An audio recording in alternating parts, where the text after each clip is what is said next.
Difference between multi programming, multitasking and multi processing. ठीक है, तो ये बहुत ही इंपॉर्टेंट क्वेश्चन है। We will consider all the main points of difference between them. So first one is that it allows multiple programs to share single CPU. यहाँ पे हमारे पास सिंगल सीपीयू होता है और यहाँ पे हमारे पास सिंगल सीपीयू होता है मोस्ट ऑफ द टाइम्स। ठीक है, कॉमनली हमारे पास सिंगल ही होते हैं। मल्टीटास्किंग में कई बार इससे ज़्यादा भी हो सकते हैं, लेकिन मल्टी प्रोसेसिंग में we have more than one CPU या फिर प्रोसेसर। इसमें एग्जीक्यूशन कैसे होती है? सीक्वेंशियल एग्जीक्यूशन होती है, जिसमें कॉन्टेक्स्ट स्विचिंग होती रहती है। इसमें स्यूडो पैरेलल एग्जीक्यूशन होता है, मतलब इल्यूजन होती है, एक्चुअल में पैरेलल एग्जीक्यूशन नहीं होता है। मल्टी प्रोसेसिंग में हमारे पास ट्रूली पैरेलल एग्जीक्यूशन होता है। देन यहाँ पे स्विचिंग ट्रिगर की कब प्रोसेस स्विचेस करते हैं? जब इनपुट आउटपुट की वेट करती है कोई प्रोसेस। और मल्टीटास्किंग में जब टाइम स्लाइस एक्सपायर हो जाता है तब स्विच करते हैं। और मल्टी प्रोसेसिंग में ऐसा कुछ भी नहीं होता। रिस्पॉन्स टाइम इसका बहुत ही कम है। मल्टीटास्किंग का ठीक ठाक रिस्पॉन्स टाइम है और मल्टी प्रोसेसिंग का बहुत फास्ट है।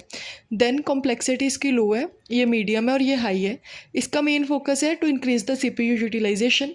इसका मेन फोकस है to create illusion of parallelism, कि सब यूज़र को लगे कि सारे टास्क जो हैं इकट्ठे हो रहे हैं, बट ऐसा होता नहीं है। इतनी जल्दी जल्दी कॉन्टेक्स्ट स्विचिंग होती है कि यूज़र को लगता है कि सच्ची में सारे टास्क जो हैं वो इकट्ठे हो रहे हैं। मल्टी प्रोसेसिंग का मेन फोकस है to increase speed and throughput. उसके बाद आगे शेड्यूलिंग एल्गोरिदम्स कौन से यूज़ होती हैं? इसमें नॉन प्रीएम्प्टिव, इसमें pre-emptive. Example round robin algorithm. Multi processing में वी हैव पैरेलल शेड्यूलिंग।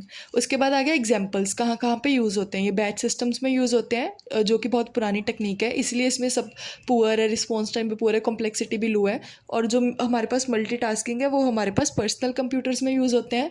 और जो मल्टी प्रोसेसिंग है ये हमारे पास लेटेस्ट कंप्यूटर सिस्टम्स के लिए जो मॉडर्न है विद AI, ये सब के लिए यूज़ होते हैं। ठीक है, और इसके बाद लास्ट पॉइंट्स में we will attach some diagrams. जैसे सबसे पहले मल्टी प्रोसेसिंग में, मल्टी प्रोग्रामिंग में क्या करते हैं, जो भी हमारी जॉब्स हैं उनको हम रैम में लोड कर लेते हैं। उसके बाद कोई भी एक प्रोसेस को एग्जीक्यूशन के लिए सिलेक्ट करते हैं। अगर उस प्रोसेस को इनपुट आउटपुट की नीड है तो वो वेट करता है तो अगली प्रोसेस पे स्विच होते हैं, नहीं तो उसी को कंटिन्यू करते हैं। ठीक है, इससे क्या होता है, सीपीयू कम आइडल रहता है। ठीक है, और दूसरे में क्या है, सबसे पहले मल्टीपल टास्क लोड कर लेंगे, सबको टाइम क्वांटम देंगे।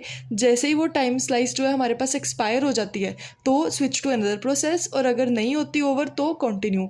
इसमें लास्ट वाले में क्या स्टार्ट करेंगे, मल्टीपल सीपीयूज़ को डिटेक्ट करेंगे और हर एक सीपीयू को उसका उसका काम देंगे। ठीक है, हर एक प्रोसेस देंगे और जो सारे हैं वो सारी प्रोसेसेस को इकट्ठे करेगा, साइमल्टेनियसली एग्जीक्यूट करेगा। ठीक है, सबसे ज़्यादा एफिशिएंसी हमारे पास मल्टी प्रोसेसिंग में होती है।